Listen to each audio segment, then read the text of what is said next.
период от 29 юни до 17 юли на територията на археологически резерват Абритус, регионалният исторически музей в Разград, организира вече традиционната лятна образователна програма, по-известна под наслов "Приключения в Абритус".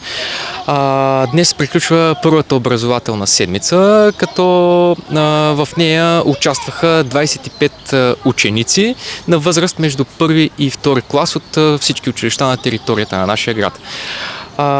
Седмицата започна с образователен ден, който включваше опознаване всъщност на археологическия резерват и музейните експозиции, най-вече в интерактивният музей и структурата на неговите зали. Във вторникът, във втория ден от образователната седмица, представихме античните облекла в римския свят, техните специфики и цветове, а след това децата имаха възможност те самите да се пременят в римляни с подобен тип облекла и да играят лимбо, заедно с техните ръководители и преподаватели.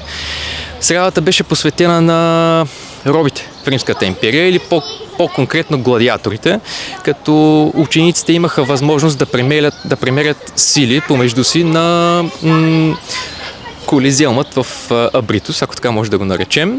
Имаха за задача да спукат балона на противника си. В четвъртия ден от програмата те имаха за задача да си изработят свое собствено военно облекло, в частност римски шлем и меч, понеже денят беше посветен на битката при Абритус през 251 година и смъртта на емблематичният римски император Деций Траян.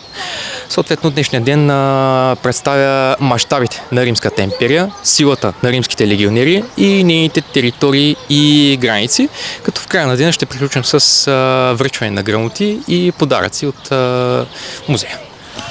През следващата образователна седмица ще охванем още много други теми от римската епоха.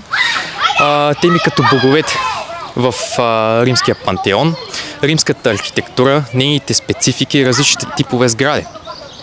Освен това ще представим един ден посветен на златното монетно съкровище, открито тук на територията на нашия резерват. Златното монетно съкровище е открито през не толкова далечната, всъщност 1971 година, край източната крепостна стена на крепостта Абритус.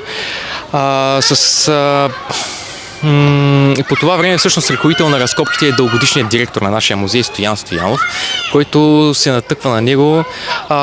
Всъщност това съкровище наброява не малкото 835 златни монети, наречени солиди, от чисто злато са, носят лика на 10 различни римски императора от 5 век.